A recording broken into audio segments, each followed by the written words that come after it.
नमस्कार, गुलिस्तान न्यूज में आपका स्वागत है और न्यूज ब्रीफ के साथ मैं शीतल शर्मा। बुलेटिन की शुरुआत करेंगे इस वक्त की बड़ी खबर से और बड़ी खबर है विधानसभा के बजट सत्र से पहले सर्वदलीय बैठक हुई है।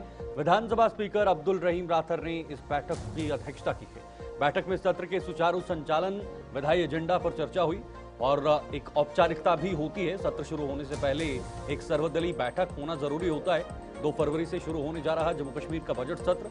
जम्मू कश्मीर विधानसभा के अध्यक्ष अब्दुल रहीम राथर ने आगामी बजट सत्र की तैयारियों को लेकर आज संयुक्त सर्वदलीय बैठक और बिजनेस एडवाइजरी कमेटी की बैठक बुलाई है। विधानसभा का बजट सत्र 2 फरवरी से शुरू होना निर्धारित है। इस बैठक का उद्देश्य सत्र के सुचारू संचालन के लिए सहमति बनाना, विधायी एजेंडा को अंतिम रूप देना और सदन में सरकारी कार्य व महत्वपूर्ण चर्चाओं के लिए समय तय करना था। इस बैठक में सभी प्रमुख राजनीतिक दलों के नेताओं ने भाग लिया। बजट सत्र के दौरान विपक्ष सरकार को सुशासन, रोजगार, टेलीविजनों के नियमितीकरण, आरक्षण और चुनावी वादों जैसे मुद्दों पर घेर सकता है। वहीं बजट पेश करते हुए सरकार अपनी वित्तीय और नीतिगत रूपरेखा सदन के सामने रखेगी। सत्र के राजनीतिक रूप से गर्म रहने के पूरे आसार हैं। तो फिलहाल आज 3 बजे बैठक थी, 3 बजे बैठक निर्धारित थी और इस बैठक में चर्चा की गई कि बजट में क्या कुछ मुद्दे रहेंगे, आपसी समन्वय कैसा रहेगा, क्योंकि विपक्ष का काम होता है विरोध करना और सरकार से सवाल पूछना, लेकिन उसकी सीमाएं भी होती हैं। उन सीमाओं को ना लांघे ताकि सदन को जिस उद्देश्य से बनाया गया है उस उद्देश्य से सदन को चलाया जाए। क्योंकि सदन के अंदर जो सदस्य होते हैं वो चुने हुए होते हैं, वो सिर्फ चुने हुए सदस्य वहां पर जाते हैं। बाकी पार्टी के कार्यकर्ता वहां पर नहीं जाते, प्रवक्ता वहां पर नहीं जाते, वहां सिर्फ चुने हुए सदस्य होते हैं। ऐसे में उन चुने हुए सदस्यों को स्पेसिफिक एक जिम्मेदारी होती है उनके चुने हुए क्षेत्रों को लेकर कि आखिर वो क्षेत्रों को लेकर क्या आवाज उठाएंगे, कौन कौन सी उनके क्षेत्रों में कमियां हैं, उनको कैसे पटल पर रखा जाएगा। क्योंकि पटल पर जो भी बयानबाजी होती है, जो भी बात रखी जाती है, उसे आधिकारिक माना जाता है, ऑफिशियल माना जाता है और उसे रिकॉर्ड में दर्ज किया जाता है। वो एक तरह से किसी रिप्रेजेंटेटिव की बात को रिकॉर्ड में रखा जाता है। तो ऐसे में पटल की कार्यवाही बहुत सुचारू रूप से चले, सदन की कार्यवाही बहुत सुचारू रूप से चले और सदन में कोई हंगामा ना हो, पिछली बार की तरह इस बार अच्छे से हो। जो विधेयकी काम जो सरकारों की तरफ से होना है वो भी हो और साथ साथ विपक्ष का जो सवाल जवाब हो वो भी हो, उसी पर बातचीत हुई, एक समन्वय बनाने की कोशिश की गई। इसीलिए इस बैठक को आज आयोजित किया गया। ये सर्वदलीय बैठक रही। तमाम जो बड़े नेता हैं अलग अलग पार्टियों के, वो नेता इस बैठक में शामिल हुए। सुचारू संचालन और विधायी एजेंडा पर इस बैठक में चर्चा हुई है।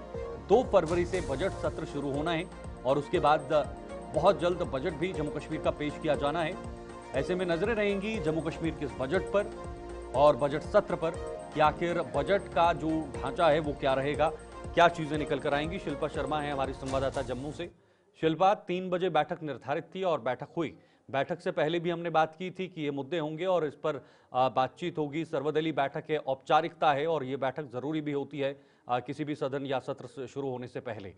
अब जब बैठक संपन्न हो गई है तो क्या कुछ निकलकर सामने आया जो आपके पास अभी अपडेट के तौर पर है? देखिए, 3 बजे बैठक की शुरुआत हुई थी। Business advisory committee come all party ये मीटिंग थी और इस बैठक का जो है वो समापन हो चुका है। करीबन कुछ ही समय पहले बैठक खत्म हो चुकी है। 1.5 घंटा ये बैठक चली है जिससे तमाम चीजों को लेकर विधायक स्पीकर ने जो है वो चर्चा की है। सीएम इस बैठक में मौजूद रहे थे। देखिए, खासतौर पर मैं बात करूं तो जब बजट सेशन शुरू होगा तो इस दौरान जो है वो आम जनता के मुद्दे उठाए जाएंगे। इसको लेकर जो है वो सलाह मशुरा किया गया कि इस प्रकार से जो है वो समय देना है और आम जनता के मुद्दे उठाने हैं। और इसी को लेकर आप देखिए ये भी कहा गया है कि 2 सिटिंग पे जो है वो कहीं न कहीं सेशन रहने वाला है, यानी कि 5 बजे तक जो है वो सेशन रहने की उम्मीद है। इस प्रकार की भी सलाह दी गई ताकि जो आम जनता के मुद्दे हैं वो मुद्दे खासतौर पर जो है वो उठाए जाए और आम जनता को जो है वो राहत भी मिले। अब देखिए, जब 2 फरवरी को बजट सत्र शुरू होगा तो नोक-झोंक भी काफी ज्यादा देखने को मिलेगी। तो उस दौरान जो है उन नोक-झोंक को रोकने के लिए भी यहाँ पर जो है वो चर्चा की गई है कि किस प्रकार से अपने मुद्दों को उठाना है, आम जनता के अपनी विधानसभा क्षेत्र की जो आम जनता के मुद्दे हैं उन मुद्दों को उठाना है। समय को जो है वो यहाँ पर पूरी तरीके से जो समय निर्धारित किया जाएगा एमएलए के लिए, कितना समय जो है वो उन्हें बोलने का मौका मिलेगा, तो उस समय के अनुसार जो है वो अपने मुद्दे किस प्रकार से उठाने हैं। तो इन तमाम चीजों को लेकर चर्चा की गई, सलाह मशुरा जो है वो किया गया और अब मीटिंग खत्म हो चुकी है। विधायक जो है वो निकल रहे हैं और इन तमाम चीजों को लेकर जो है वो बातचीत भी विधायक जो है वो कर रहे हैं। कोई विशेष मुद्दे हों जो विपक्ष की तरफ से रखे गए हों सरकार के सामने इस बैठक में या जिस पर चर्चा की मांग उठाई गई हो? चर्चा करना है या चर्चा जरूरी होनी चाहिए इन मुद्दों पर, ऐसे कोई विशेष मुद्दे रखे गए क्या? देखिए, फिलहाल अभी किसी भी जो विशेष मुद्दा है उसको लेकर किसी भी विधायक ने अभी जो है वो बात नहीं की है। हाँ। हालांकि हमने पूछने की कोशिश जरूर की थी, लेकिन उनका कहना है कि जब बजट सत्र शुरू होगा तो उस दौरान देखने को मिलेगा। क्योंकि आप देखिए, इस समय बीते समय से आम जनता सड़कों पर है और एक भेदभाव जो कहीं ना कहीं जम्मू की आम जनता में उत्पन्न हो रहा था, तो वो हम्म। उसको लेकर जो है बातचीत की। तो उन्होंने कहा कि जब बजट सत्र शुरू होगा तो उस दौरान देखा जाएगा कि कौन सा विधायक क्या बात सकता है, आम जनता के किस प्रकार से जो है वो मुद्दे उठाए जाते हैं। तो विशेष जो मुद्दा है उसको लेकर जो है विधायक के द्वारा अभी इस समय कोई भी बातचीत नहीं की गई। बिल्कुल शिल्पा, एक बहुत इंपॉर्टेंट बात आपने कही कि जो भेदभाव की बातें सामने आई या जो राजनीतिक खाई बनाने की कोशिश हमेशा जम्मू और कश्मीर के बीच हुई है, उसमें राजनीति का बहुत बड़ा रोल है, उसमें पॉलिटिकल पार्टीज का और पॉलिटिकल लीडर्स का बहुत बड़ा रोल है, इसमें कोई दोहराई नहीं है। क्या इस पर बात हो सकती है विपक्ष की तरफ से, या बीजेपी जो बड़ी पार्टी है विपक्ष के तौर पर, क्या इस पर बात उठा सकती है? चाहे फिर वैष्णो देवी का मेडिकल कॉलेज हो या उसके अलावा स्पोर्ट्स में कई तरह की भेदभाव के मामले भी सामने आए हैं, अभी भी चल रहे हैं, तो क्या इस पर कोई बातचीत हो सकती है सदन में या मांग उठाई गई है? देखिए देखिए, एमएलए तनवीर सादिक की बात करें तो उनके द्वारा जो है वो असेंबली को जो है वो जिस प्रकार से बताया गया है कि वो माता वैष्णो देवी का कॉलेज का जो मुद्दा है वो हाँ। मुद्दा जो है वो असेंबली में उठाएंगे। अब हम्म। भेदभाव की अगर आपने बात की है जिस प्रकार से, देखिए संभव पूरा है, संभावना पूरी है कि इस प्रकार से भी ये मुद्दा जो है, क्योंकि खास मुद्दा रहा है। हम्म। जब एमएलए श्यामलाल शर्मा जी ने ये बात उठाई थी, उसके बाद एमएलए विक्रम रंधावा के द्वारा, बीजेपी के एमएलए विक्रम रंधावा के द्वारा बात उठाई गई थी, तो कहीं ना कहीं हो सकता है, संभावना पूरी है कि बजट जब तक शुरू होगा तो उस दौरान भी ये मुद्दे जो है वो उठाए जाएंगे। लेकिन जो वैष्णो देवी मेडिकल कॉलेज का जो मुद्दा है वो हम्म। बेहद अहम मुद्दा है और एमएलए तनवीर सादिक के द्वारा इस मुद्दे को जो है वो वहां पर रखा जाएगा। इस पर जो है हो सकता है कि डिस्कशन इस पर जो है वो होगी। अच्छा शिल्पा, पिछले दिनों में बहुत बड़ी आवाजें और बातें इस पर हुई हैं और उठी भी हैं, सोशल मीडिया के जरिए भी, सड़कों पर भी इस बात को उठाया गया है, अलग स्टेट की मांग या जम्मू को अलग स्टेट बनाने की मांग। हालांकि आधिकारिक तौर पर इतनी ज्यादा बयानबाजी इसमें नहीं हुई है, लेकिन लोगों ने मांगे उठाई हैं। तो क्या ऐसी संभावना है कि इस बात को सदन में रखा जाए या किसी की तरफ से इस मुद्दे को उठाया जाए? हालांकि ये बहुत संवेदनशील मुद्दा है और काफी गंभीर मुद्दा है।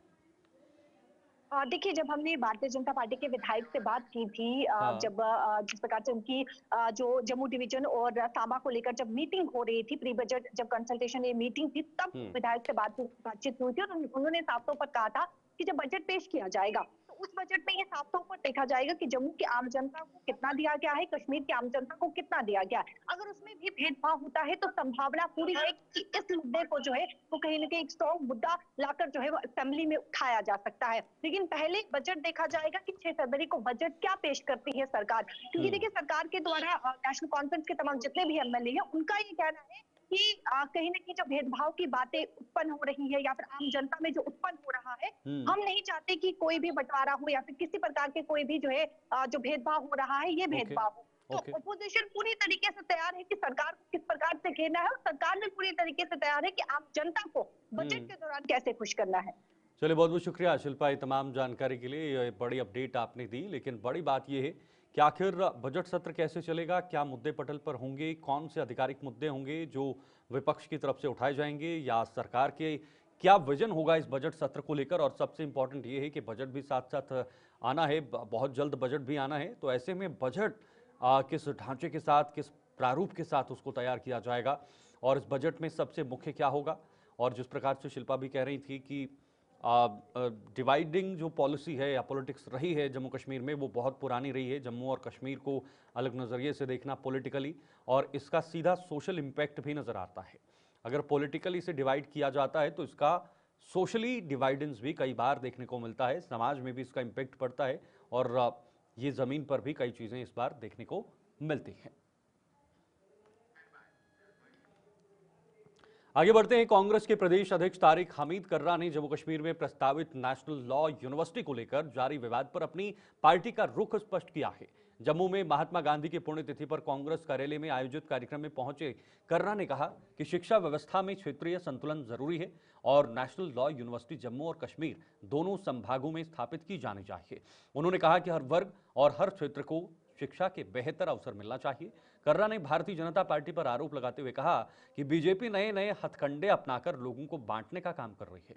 उन्होंने कटरा मेडिकल कॉलेज की मान्यता रद्द होने के मामले का जिक्र करते हुए कहा कि बीजेपी की विफलता का प्रमाण है। कांग्रेस शिक्षा और विकास के मुद्दों पर राजनीति नहीं बल्कि सम्मान अवसर की पक्षधर है। सिस्टम का हिस्सा बनना चाहिए। कोई बड़ी बात नहीं कि अगर दोनों जगह पे लॉ यूनिवर्सिटी बने, जिसकी मिसाल पहले भी इस रियासत में रही है। हमने दोनों कैपिटल्स में या दोनों भागों में हमने पहले एम्स भी दिया हुआ है, सेंट्रल यूनिवर्सिटीज का भी चलन हुआ है। ऐसी कई मिसालें। तो एजुकेशन हो या हेल्थ हो, इसके ऊपर हर एक का हक बनना चाहिए। उसमें चाहे एक के बजाय दो, दो के बजाय तीन भी क्यों ना हो, वो चीजें यहाँ पे होनी चाहिए और कांग्रेस पार्टी उसका पूरा सपोर्ट। चाहे वो मेडिकल कॉलेज का इशू हो, चाहे वो लॉ यूनिवर्सिटी का इशू हो, कोई भी इशू जो ये लोग उठा रहे हैं, ये सिर्फ और सिर्फ इस सोसाइटी को डिवाइड करने के वास्ते। जहां इनके पुराने हथकंडे फेल हो जाते हैं, वहां ये नए हथकंडे लेके सामने आते हैं। कभी मॉब लिंचिंग होती थी, कभी खान पान के ऊपर पॉलिटिक्स की गई, कभी टोपी के ऊपर की गई, कभी पहनावे के ऊपर की गई। लेकिन जब ये सारे हथकंडे उनके स्टेल हो गए तो उन्होंने इस नए तरीके को इख्तियार किया। लेकिन मैं पूछना चाहता हूं उन लोगों से जो सेलिब्रेट कर रहे थे कि यहां एक मेडिकल कॉलेज बंद करवाने की हमने फतह हासिल की, कि उन्होंने जम्मू के साथ ये न्याय किया या अन्याय किया? क्या हासिल हुआ जम्मू को? सिर्फ इस वास्ते क्या उन्होंने बंद की कि एक एग्जामिनेशन के तहत एक ही समुदाय से ताल्लुक रखने वाले स्टूडेंट्स ज्यादा। इधर बार एसोसिएशन सुरनकोट ने आज प्रेस कॉन्फ्रेंस आयोजित कर पीर पंजाल क्षेत्र में नेशनल लॉ यूनिवर्सिटी और पुंछ जिले में गवर्नमेंट मेडिकल कॉलेज की स्थापना की जोरदार मांग उठाई है। प्रेस वार्ता की अगुवाई बार अध्यक्ष एडवोकेट इफ्तिखार हुसैन शाह ने की। उनके साथ सचिव एडवोकेट सैयद वसीम उल हसन और अन्य वकील मौजूद रहे। वक्ताओं ने कहा कि पीर पंजाल क्षेत्र लंबे समय से विकास की मुख्य धारा से वंचित रहा है।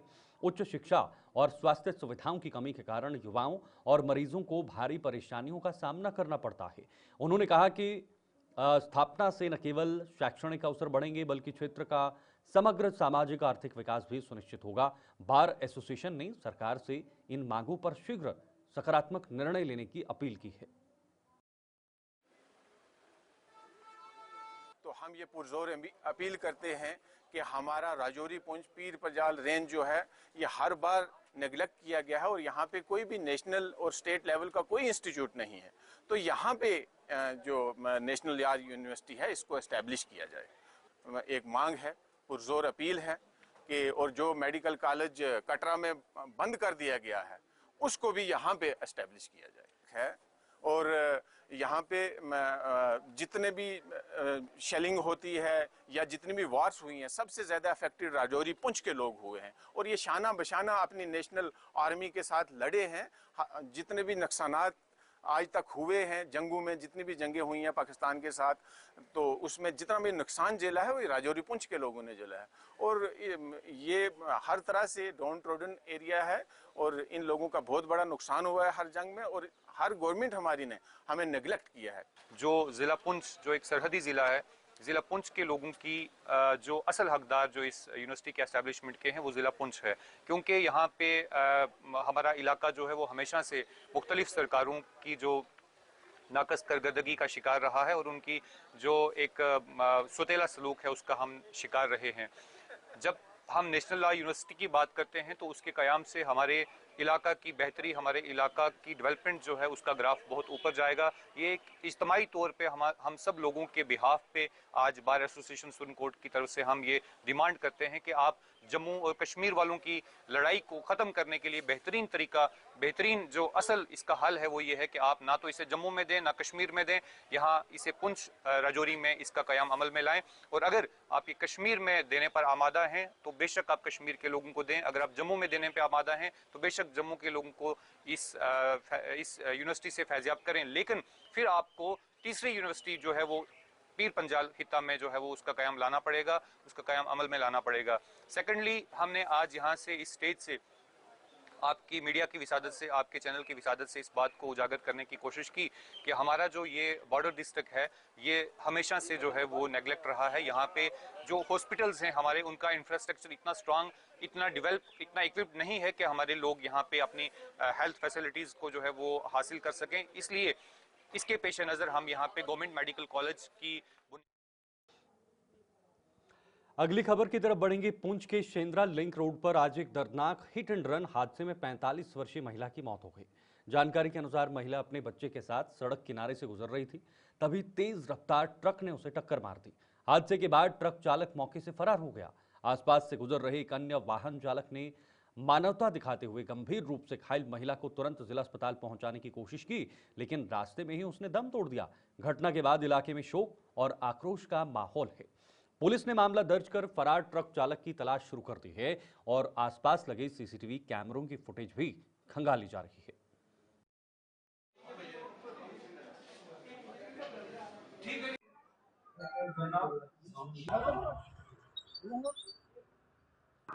साढ़े तो अगे हो गया, कोई 5 मिनट पहले ट्रक वाला एक निकलिया तो बस वो उसे ट्रक ने फंड लगी तो बस उठू लगी ज्यादा असें पार भैंस तक ले के आए, उन्हें बस डेथ हो गई।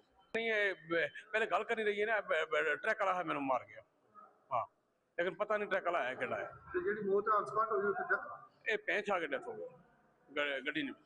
लेडीज जिसका नाम हमीदा भी है, वाइफ ऑफ मोहम्मद अकबर, 45 साल की उम्र है, शिंदरा की रहने वाली है।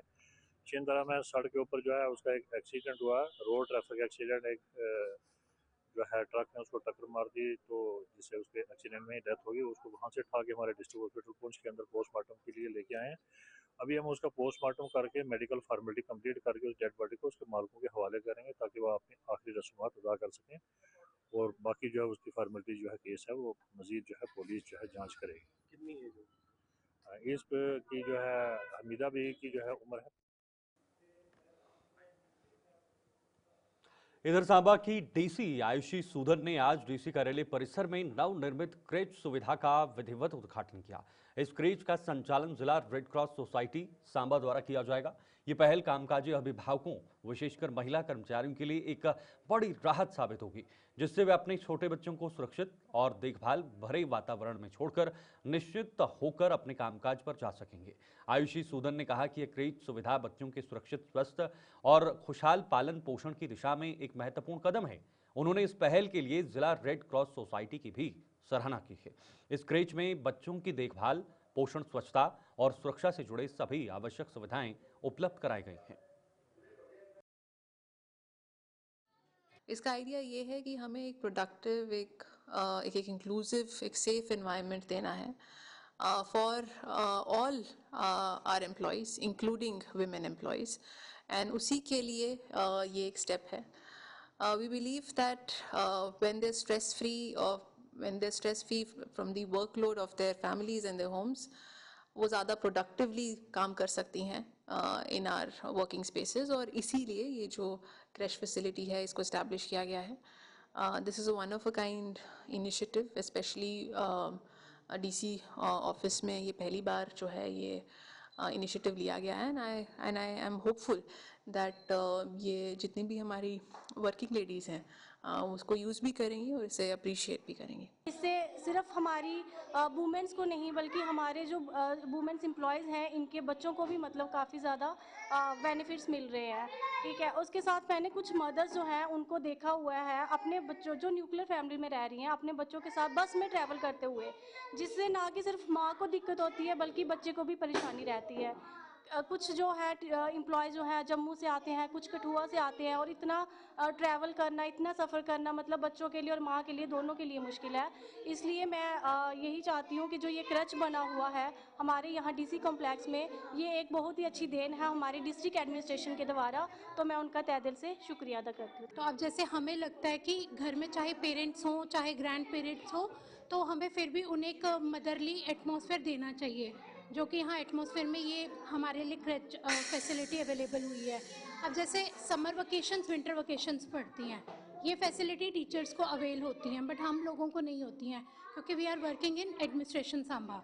तो ऐसा है कि वो जो समर वकेशंस का 1.5-2 महीने का टाइम होता है, विंटर वकेशंस का, तो उसमें बच्चों को ज़्यादा केयर चाहिए होती है, और हम छुट्टियाँ इतनी कर नहीं सकते, हम 1 या 2 छुट्टी बच्चों के लिए ले सकते हैं। तो वो जो टाइम है, अगर कॉन्टिन्यूसली हमारा भी ध्यान बच्चों की तरफ रहता है, उस दौरान इस टाइम हम बच्चों को यहाँ पर अपना सेफली छोड़ सकते हैं। यहाँ पे एक प्लेजेंट एटमॉस्फेयर है, ना यहाँ गर्मी की ज़रूरत है, ना सर्दियों की कोई चिंता। केयर टेकर्स हैं, CCTV फैसिलिटी है, AC सर्विसेज हैं, केयर टेकर्स हैं, और बहुत अच्छे यहाँ पे खाने पीने का भी सब कुछ अच्छा इंतजामात है।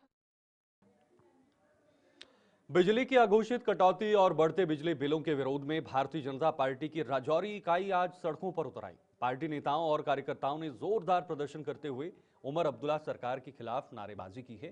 प्रदर्शनकारियों का आरोप था कि जिले में लंबे समय से बिना सूचना के बिजली कटौती की जा रही है, जिससे आम जनता, व्यापारी और विद्यार्थी परेशान हैं। इसके बावजूद उपभोक्ताओं को हजारों रुपए के भारी भरकम बिल भेजे जा रहे हैं। बीजेपी नेताओं ने कहा कि सरकार की नाकामी और अव्यवस्था का स्पष्ट उदाहरण है। बीजेपी ने ये चेतावनी दी है कि यदि जल्द समाधान नहीं निकाला गया तो पार्टी जनता के साथ मिलकर बड़ा आंदोलन शुरू करेगी, जिसकी जिम्मेदारी सरकार की होगी।